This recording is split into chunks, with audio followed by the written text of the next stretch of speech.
Hello, everybody. My name is Sue Leshem, and welcome to my session for the Great Language Show. In a minute, I'm going to share my screen with you, and obviously, I'm going to be talking about having a plan B, in other words, having a contingency plan or plans. So whilst you're all coming in, it's great that so many of you are joining us today. This is a fabulous event. I've attended it for many years, and I think it's great that it's now globally available on Zoom, so we can reach a much bigger audience. And please put any questions you've got in the Q&A and any chat, non-questions, comments in the chat, and we can deal with those at the end. So I'm now going to share my screen with you. So here we go. Here we are. So I'm just going to put it into the beginning mode for you. You should all be able to see that. Okay, so here we go with why do freelancers need a plan B? A little bit first about myself. I'm a lawyer linguist. I'm a fellow of the Chartered Institute of Linguists, CIOL, and also of the Institute of Translation and Interpreting, ITI, both based in the UK, which is where I'm based. I'm actually based in the home of football, Manchester, and I have Chartered Linguist Interpreter status. I'm a member of the Chartered Institute of Linguists Interpreting Division Steering Group, and I'm also a member of the National Registers for Communication Professionals, working with deaf and deafblind persons on their Professional Conduct Committee, which in short form means a professional conduct committee dealing with sign language interpreters and their professional conduct. I'm also the director of a niche market company here in Manchester called Avocat, which reflects my background as a lawyer, an avocat, and it's called Avocat Legal and Business French Interpreting and Translation Services Limited. So here's my alter ego, Superwoman. And we're going to be talking about Plan B, as I said, but first things first, what is Plan A? A plan A is basically a plan that you have based on a goal. For example, it might be a decision to study for the DIP Trans exam in order to increase your marketability and standing as a translator in the UK and indeed in Europe. I can't any longer, of course, say the rest of Europe because the UK, rightly or wrongly, is no longer in Europe. But if you are interested in this exam, you would do well to contact the Chartered Institute of Linguists to find out more information. So that might be what you decide to do. But what is a plan B? Well, here you have an alternative strategy or plan of action.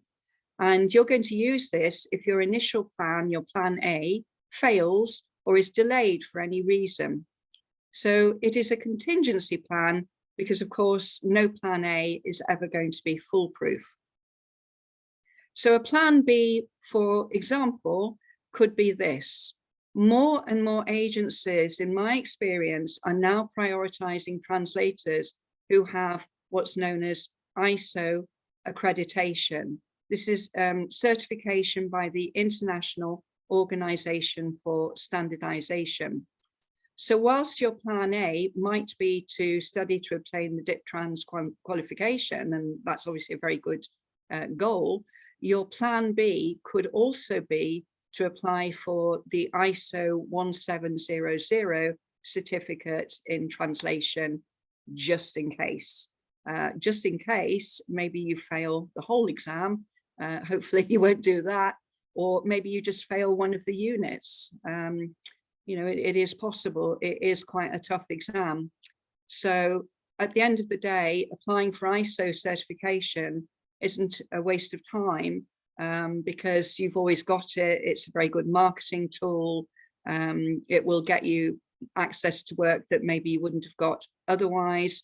Quite a lot of commenters commentators now are actually saying that the translators and interpreters, because you can get ISO standards for interpreters and conference interpreters, for example, as well, those are the ones that are going to pick up the quality jobs, the creme de la creme jobs in the future. So I think we should all be prepared for that eventuality. So why your business should have a plan B, in other words, a contingency plan, it will ensure continuity of business. It is a risk management tool. It's going to provide a fallback option. It can be substituted for the original plan if and when necessary. And the bottom line really is it's a form of, or it's a type of insurance for you. Why you should have some kind of insurance planning in place for your business. Well, obviously the type of insurance that's most relevant for most business owners like ourselves running small businesses is professional indemnity insurance. And these days, many of us are concerned to get insurance for these eventualities. Cyber attacks, I don't know how many of you have been hacked, your email address or whatever. Unfortunately, it happened to me about 2 years ago. It was on the back of LinkedIn being hacked back in, I think it was 2012. And a lot of our email addresses were sold on the dark web, but weren't actually used by whoever bought them or who sold them on until about 2 or 3 years ago. And unfortunately, my email address was one of them. So that was a pretty horrendous weekend, as you can imagine, until I sorted it all out. Loss of your own data, you could be at risk of breaches of confidentiality as regards your clients, maybe as regards other colleagues. If you lose data for any reason, maybe you put your data on a USB stick or on your laptop, you take it out. A lot of us take laptops to and from work venues. You lose your laptop gets stolen, this kind of thing. Or, as interpreters will be very aware of, a nightmare situation develops when you're carrying out a remote interpreting exercise. There's a power outage, there's a power cut. That one's happened to me as well. But actually it was a thunderstorm that started within minutes of me beginning to interpret. So there wasn't an awful lot I could do at the time, but you really need to be prepared for these kind of situations these days. Income protection, very few colleagues that I've spoken to, both translators, interpreters, transcribers, proofreaders, and so on, do not seem to have any form of insurance for income protection. In other words, to protect them if they get sick, they're unable to work for days, weeks, whatever. And I've put there the email address of Towergate, who is just one of the professional indemnity insurers around. So you could contact them for information. I'm actually with a company based in Manchester called MFL, and I pay around £50 per annum. So, that's not going to break the bank, and it gives me peace of mind. So why your business should have a contingency plan, it might be that your contingency plan, your plan B, is actually not to bother to pay for an insurance policy. And I know colleagues who don't have any form of professional indemnity insurance because their view is, well, especially during the current economic climate, it's all about cost cutting. That's one thing I can cut out. I'm going to take the risk. The disaster may never happen. That is their take, their approach. I would certainly suggest that that is not a very good plan B. Contingency, cela ne va pas nous ruiner. It's not going to break the bank to get this sort of insurance. Another alternative plan B that you might have is just do it. A client offers you a job opportunity, for example, but the job is definitely outside of your comfort zone. I think we've all been there where we've been very tempted by perhaps quite a well-paid job, you know, something a bit new, a bit different, a bit exciting maybe. An example here is you're offered a job related to environmental law, to proofread it perhaps, but actually your specialism happens to be engineering. So you're in a situation where you've got zero or little knowledge or experience in this area, but over to Richard Branson of Virgin fame, where he says, if someone offers you an amazing opportunity and you're not sure you can do it, say yes, then learn how to do it later. That's his, you know, idea of plan B, just do it.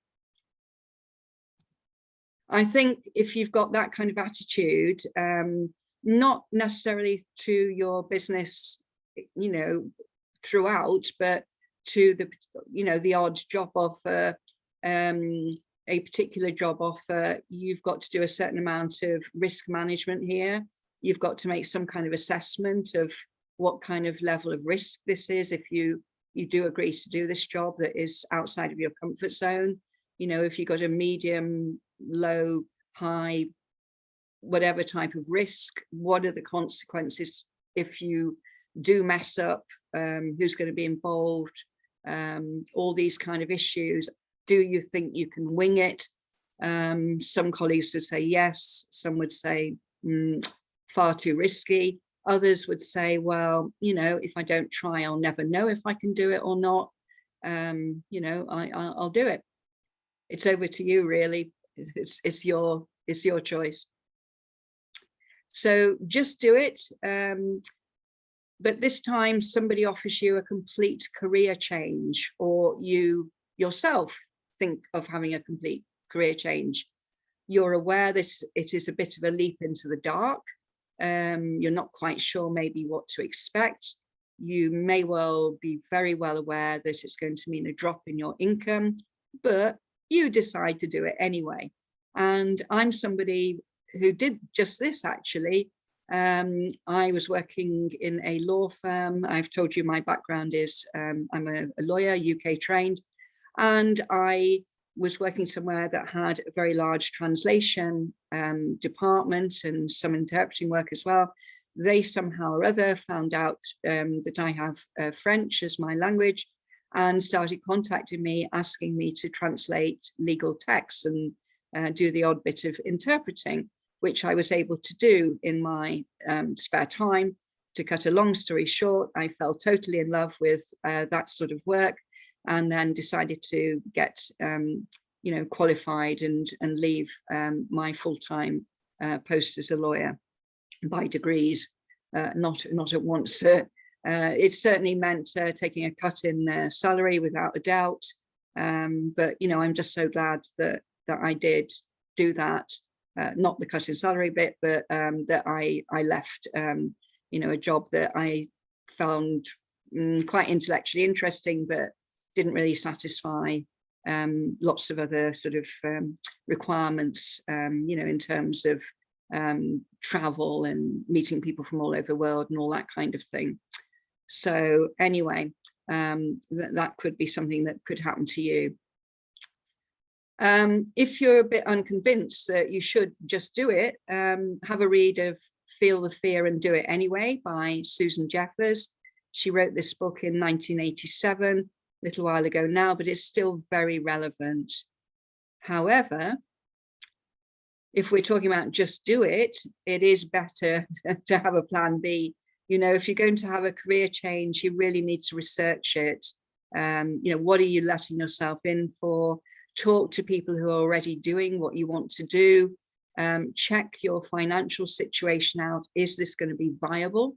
You may not be earning so well initially.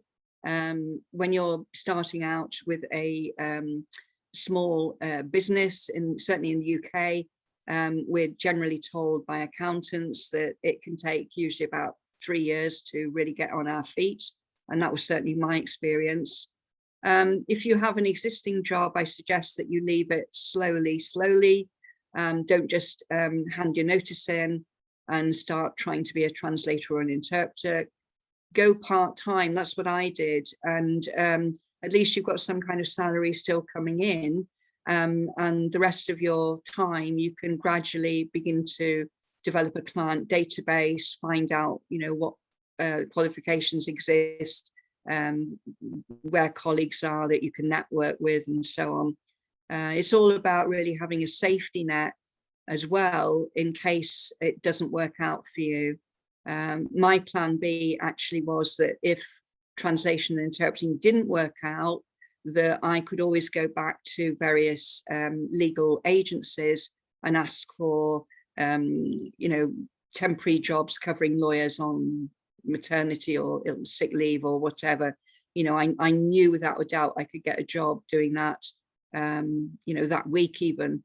There's so much work in that area, but you might not be in that situation. You might be in a situation where it might not be so easy to suddenly develop a safety net. So have a look into that. You might not have a plan B at all. You've got a sort of do or die attitude. Maybe that's because of ignorance. You don't really know what you're letting yourself in for, and you haven't done any research. It might be because of arrogance, that you're that sort of person. You don't do failure. You might be alternatively more sort of positive, happy-go-lucky person. Your glass is always half full. Life will work out for the best, and you're hoping for the best. But I would certainly say to you, hope is definitely not a strategy. It is, at the end of the day, just a wish. It's not a plan. So when in particular might we need a plan B? Well, where circumstances are beyond our control, and also when circumstances are within our control. Examples of circumstances beyond our control are definitely the pandemic that we've just come through, or at least I hope we've come through it. We're not going to go back into it. And the sadly current economic downturn, now officially termed in the UK at least a recession. So an example of the pandemic and circumstances beyond our control would be this one. Interpreters, including myself, who literally overnight were having to switch to remote interpreting, RI, and working from home, WFH. We suddenly found ourselves needing to think on our feet, or with our headsets on, I should say, in terms of developing a plan B, which meant getting up to speed very quickly with all the new tech. I am a great supporter of Tech for Word. I don't know if you've heard of them. They are interpreters who've set up this company whereby they train other interpreters who are working with tech, in remote interpreting. And they have a lot of seminars online, including some quite good free ones. If you just look at the bottom of the slide there, they have got an interpreting summit called Innovation in Interpreting coming up next week, 15th to the 18th of November. Lots of amazing speakers, and I've just signed up for free for that one. So, they were very useful during the pandemic, keeping us all au fait with what we should be doing. A lot of us went off and obtained certification from the various remote interpreting companies offering work on various different platforms. We had to familiarize ourselves with them. Certainly, we had quite an uphill struggle, a lot of us trying to negotiate new terms and conditions of work, involving tech tests and being paid for tech trial time and all sorts of issues that we'd never really had to think about before. And I think for a lot of us interpreters, combating the working from home isolation, and I think some of us still get that because we're certainly doing a lot, well, I am, and a lot of my colleagues are, we're still doing a lot more working from home now. than we've ever done before. We thought, I think mistakenly, a lot of us, that at the end of the lockdowns and so on, that we would be going straight back to face-to-face interpreting almost 100%, and it really hasn't happened. I think for a lot of work providers, it's much cheaper to keep us at home.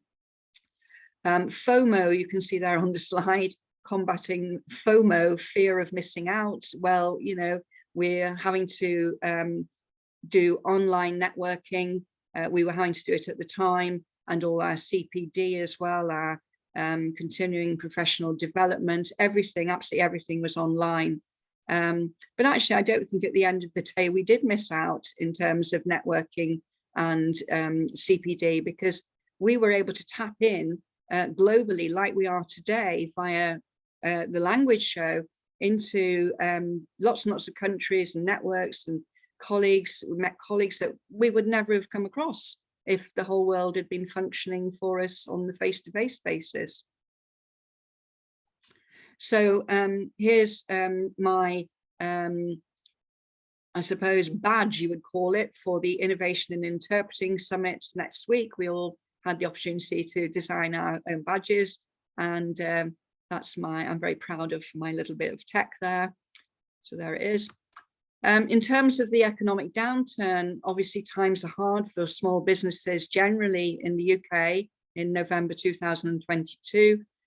This information is from PricewaterhouseCoopers, their accountants, who say that the number of winding up petitions has risen 5 times the number compared to those in September last year in the same month, and that company insolvencies, mostly small businesses, have gone bust.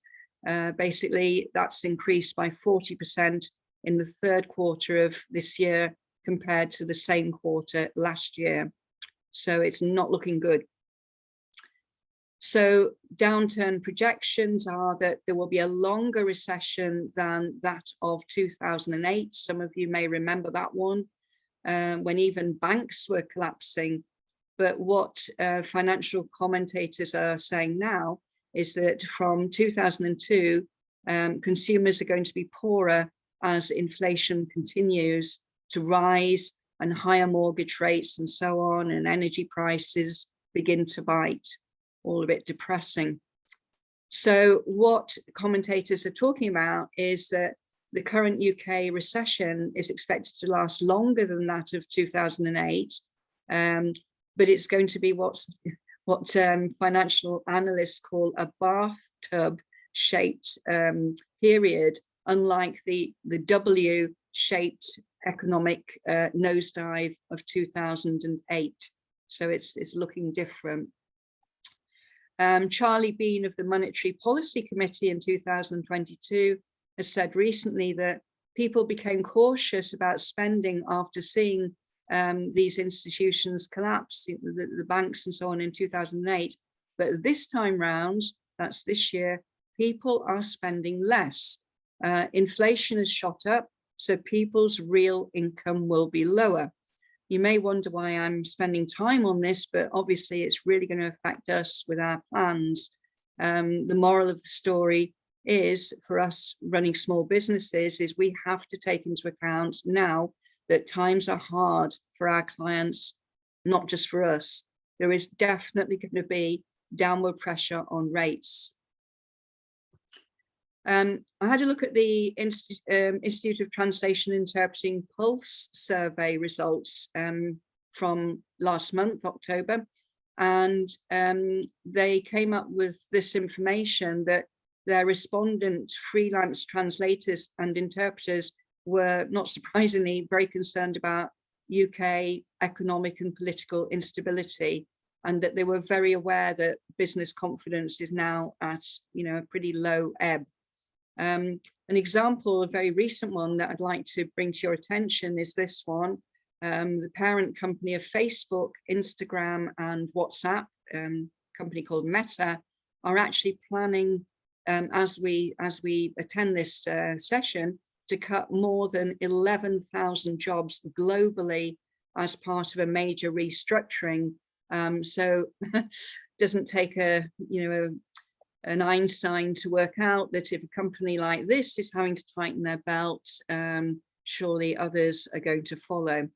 And just a bit of information there for you. I saw this in an article on social media, perma-crisis. That is what apparently we're now living through, this feeling of living through all these bad events, war, and Ukraine, sadly, and inflation and political chaos, frankly, at the moment in the UK. This is what's happening, and perma-crisis is apparently the Collins Dictionary word of the year, not surprisingly. So the ITI Pulse survey results also found that only 45% of their respondents felt very positive or, sorry, that should read positive or very positive about their prospects in the current business environment compared to their spring survey. And quite interestingly, but it's not explained why, interpreters felt apparently more positive than translators did. And 50% of their respondents had already implemented rates increases in 2022 or were planning to do this in the next 3 to 6 months. But I think it's fair to say that not everybody is actually having an economic downturn. And this applies to us as well, because it really applies to certain sectors of the economy. And what is very important for us is to understand our own particular sectors of the economy. For example, post-pandemic air travel is definitely back on track in November this year. Ryanair is back in the black. That's been in the news recently, despite a rise in their costs.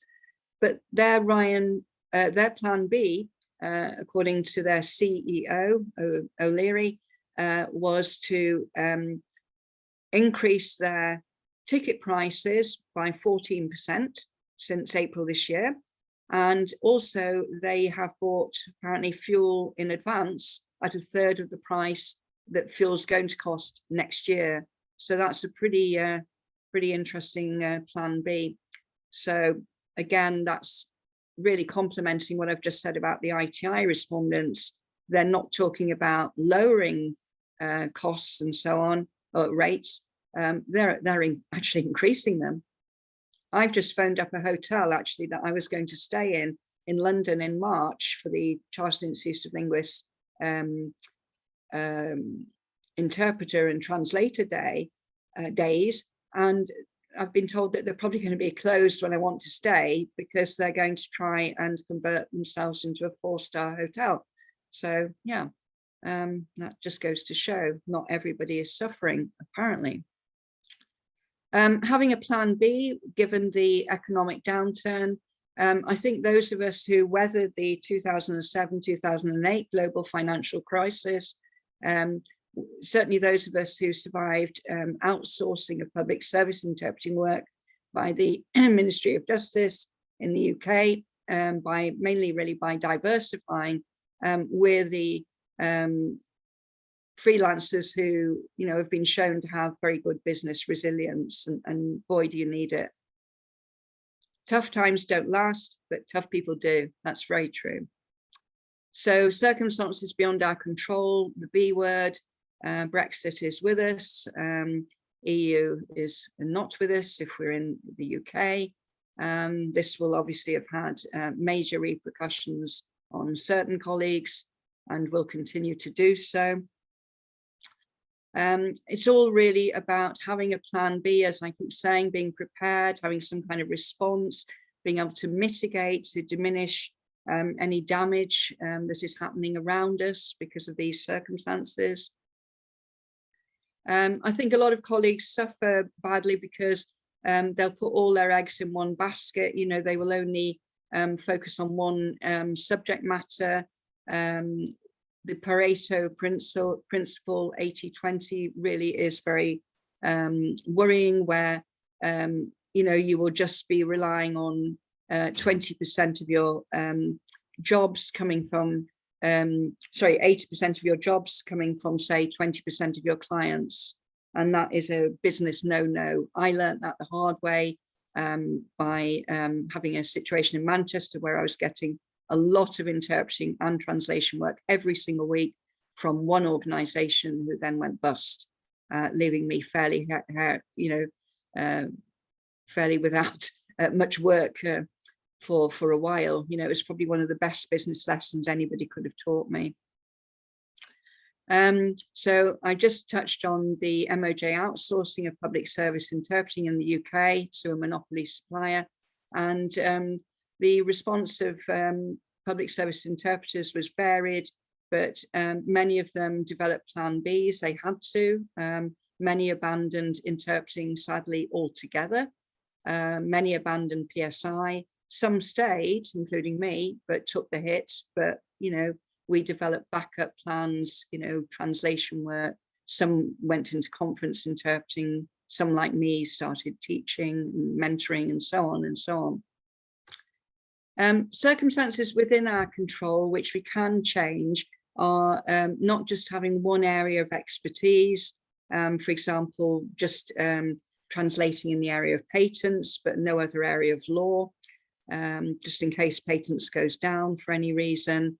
Specialisms which don't pay well. Unfortunately, medical interpreting in the public services has traditionally been a bit of a Cinderella in terms of rates, and having specialisms and expertise which really aren't currently in demand. You know, you may find as the recession continues that luxury goods, if you're involved in that, restaurants, going out, holidays, all that kind of thing, may well not be so buoyant for you.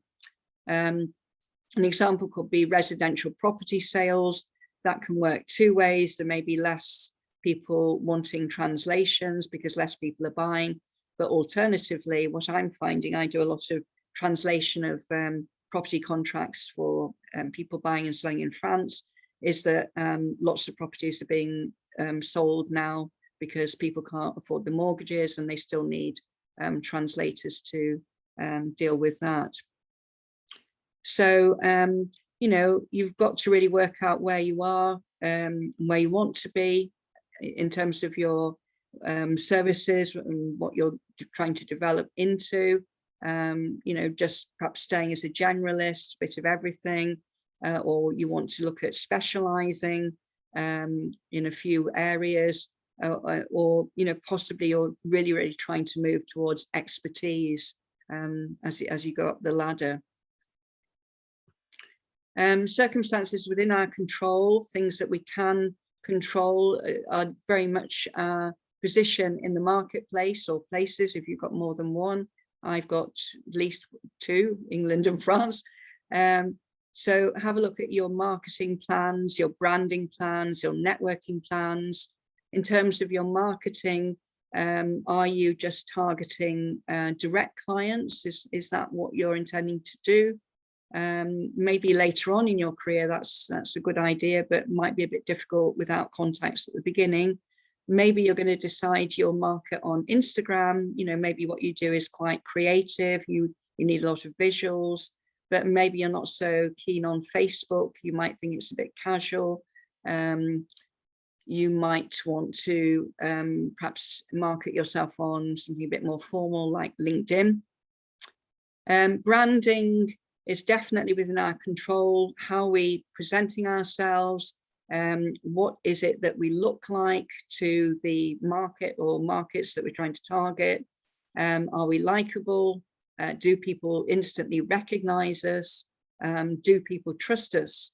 Those are all components of your brand.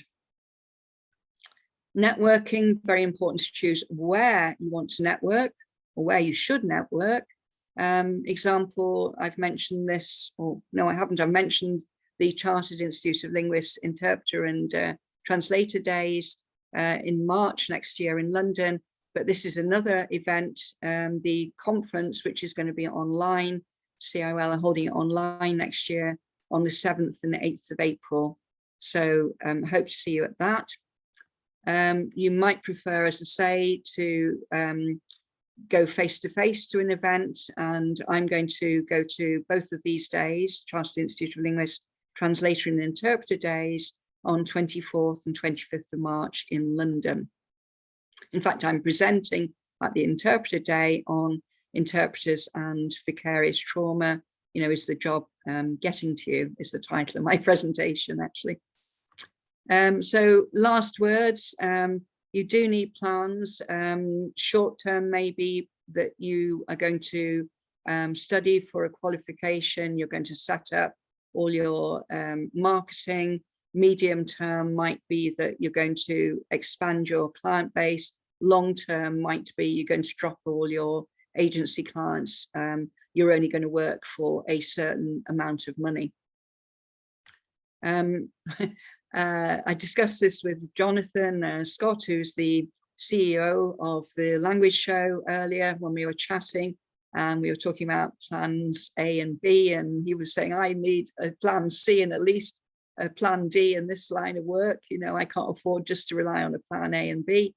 And I don't think actually that most of us can. I think things are too unstable, too uncertain at the moment.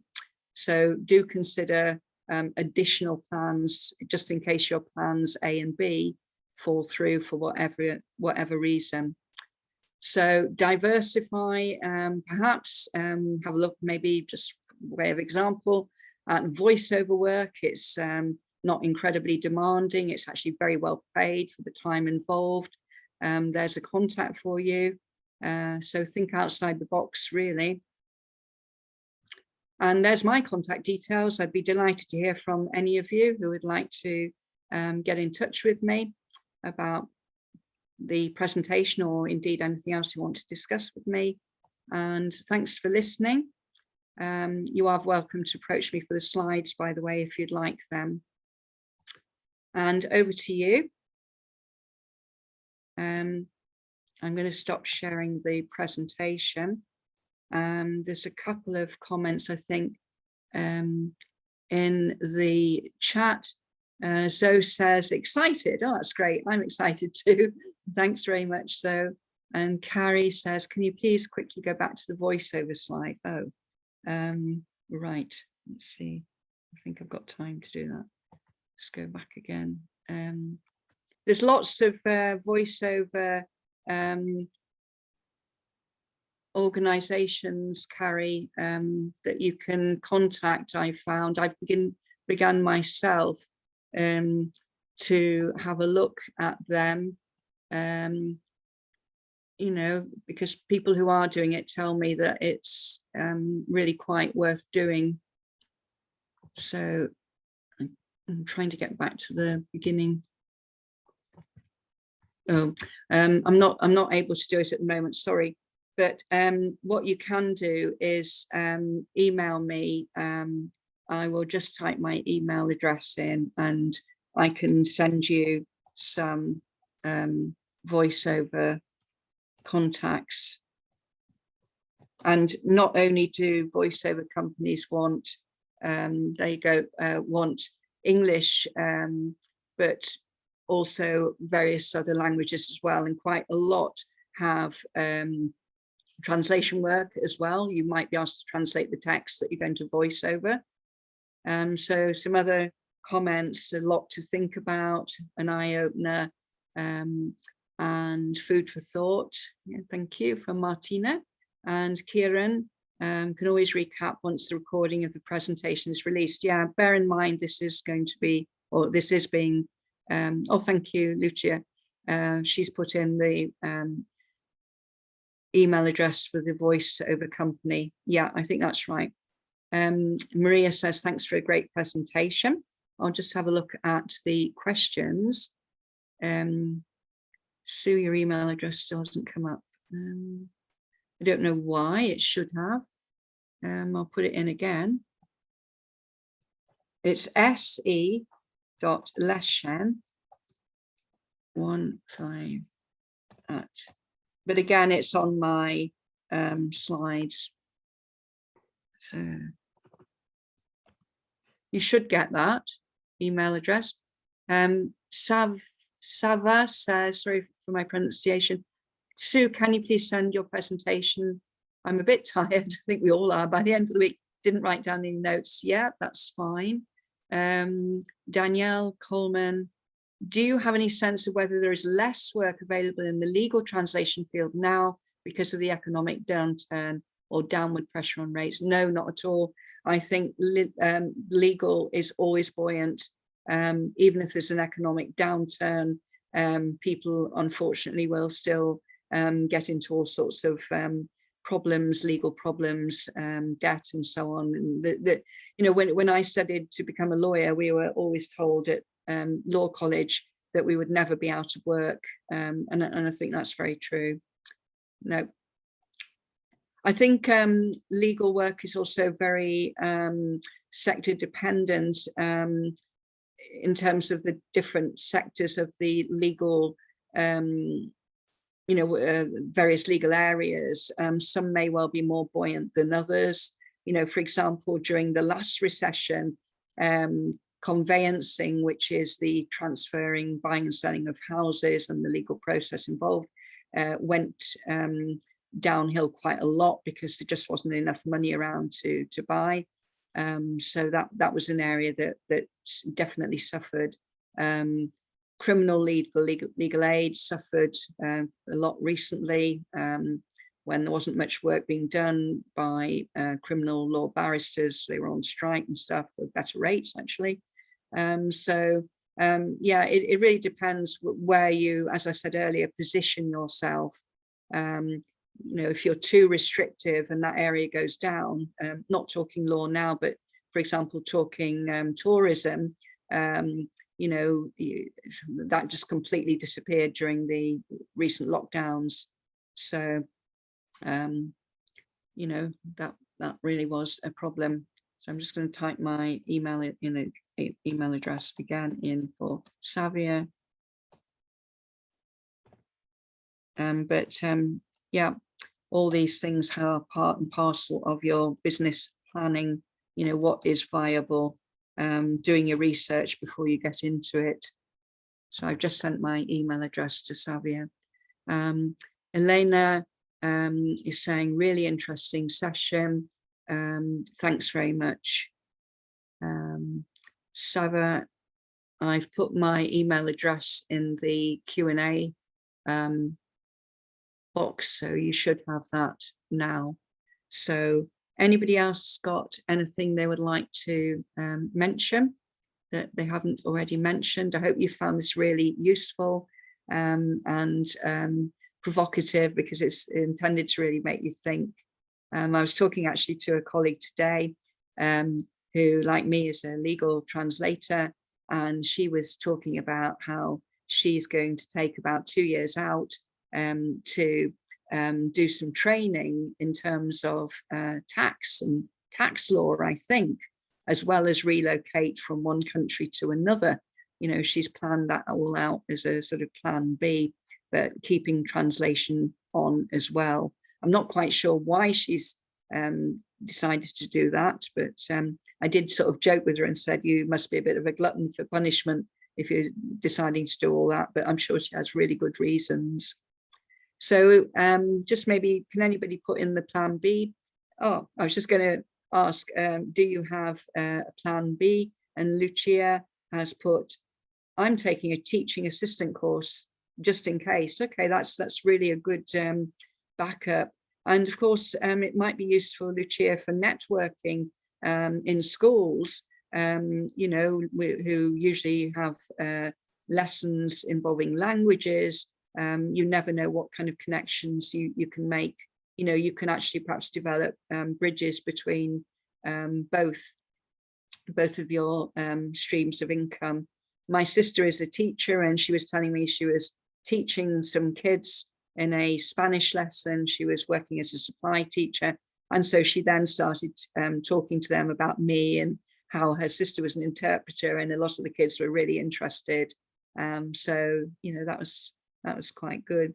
Sally is saying she's trying to move towards full-time freelance gradually due to financial commitments. I think you're absolutely right, Sally, you know, to do it gradually. And that's actually what I did, you know, by going part-time at work, because it was a big, you know, a big thing to do, to leave a full-time salary that was coming into my bank account on the 15th of every month, and quite a good salary at that as well.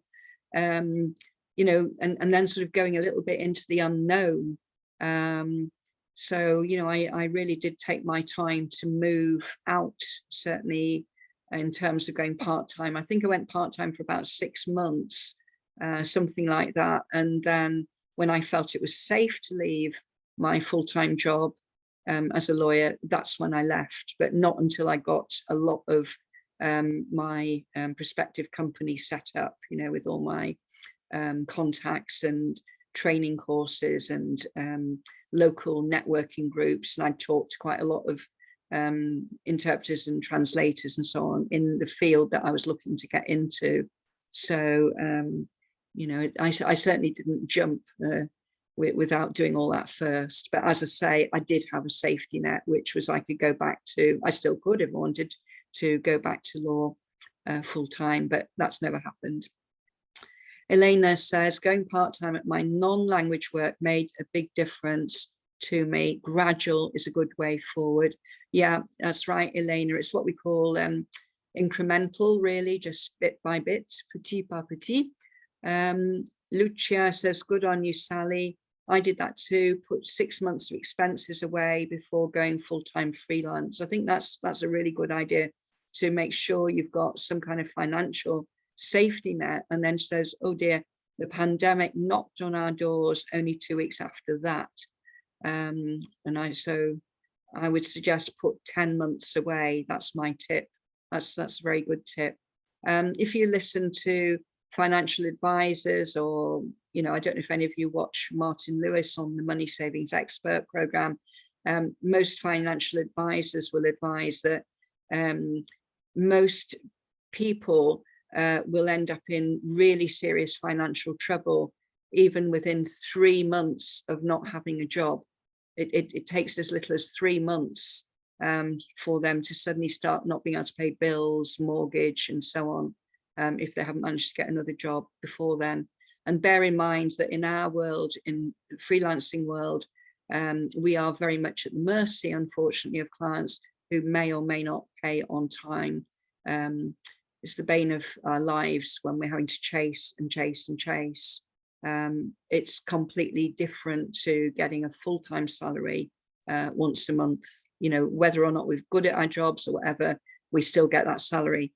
But freelancing definitely means being good at what you do, to make sure you've got enough work coming in, and also, you know, making sure you're getting quality work coming in. So that's, I think, all the comments we've got in the chat. I've answered the questions.